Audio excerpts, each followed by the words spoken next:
হঠাৎ মনে হলো দুপুরবেলা একটু চা খাবো। হঠাৎ করে চা বানানোর জন্য আমি রেডি হয়ে গেলাম। চাটা একটু কড়া করে বানাবো, কারণ একটু মাথা ব্যথা করতেছে। এর জন্য যখন আমার মাথা ব্যথা করে তখন একটু কড়া চা খেলে আমার একটু ভালো লাগে, যার কারণে আমি একটু কড়া করেই চা খাবো। তাই খুব বেশি দুধ আমি দিই নাই, কোনো রকম কম দুধ দিয়ে কিন্তু খাই। আমি একটু চিনিও কম খাই। তো চাটা আমার হয়ে গেছে। আসলে অনেক ভাবছিলাম একটা ব্লগ করবো, কারণ আমি আমার লাইফস্টাইলগুলো শেয়ার করবো।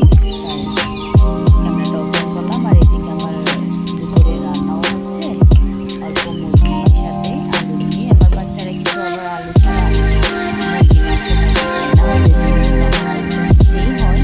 জানি না ছোটো বাচ্চা আছে, তারা কিন্তু আলু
শেয়ার করা হয় তখন খুবই ভালো লাগে।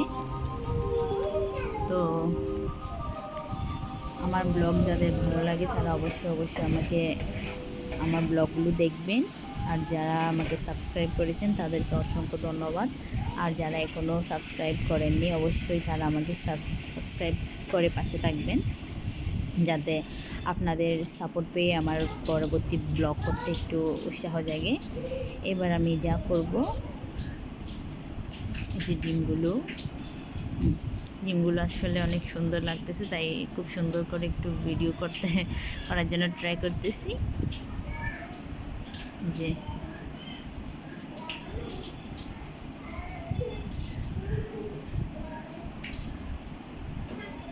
কতই না সুন্দর লাগতেছে।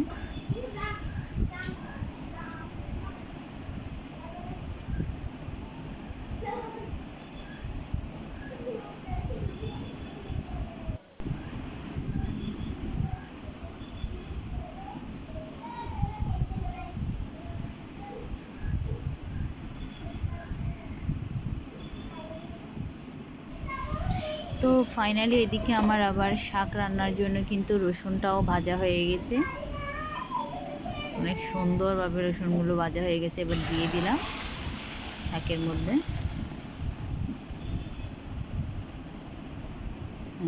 শাকটাও খুব ভালোভাবে হয়ে যাচ্ছে, অলরেডি হয়ে গেছে। গরম গরম শাকের সাথে বৃষ্টির দিনে কিন্তু গরম ভাতের সাথে শাকটা অনেক ভালো হয়। তাও আবার পাট শাক খুব পছন্দের শাক আমার, অনেকে আবার পছন্দ করে না, কিন্তু আমার ভীষণ পছন্দ। যে একটু নেড়ে চেড়ে লবণ রাখবো। হ্যাঁ, লবণও কিন্তু পারফেক্ট হয়েছে। এই দিকে আবার শুরু হলো কাঁঠালের কি যে একটা অবস্থা। হঠাৎ করে দেখলাম একটা কাঁঠাল, বাড়ির গাছ থেকে পেড়ে আনা কাঁঠাল, মানে পেকে গেছে। এটা খুব তাড়াতাড়ি মাকে প্রসাদ থেকে বের করতে হবে, বাকল থেকে বের করে নিয়ে প্লেটে রাখলাম সবাই মিলে খাবো বলে। দেখেন কি সুন্দর লাগতেছে। এগুলো হচ্ছে আমাদের বাড়ির গাছের কাঁঠাল। আসলে এরকম কাঁঠাল সবারই পছন্দ।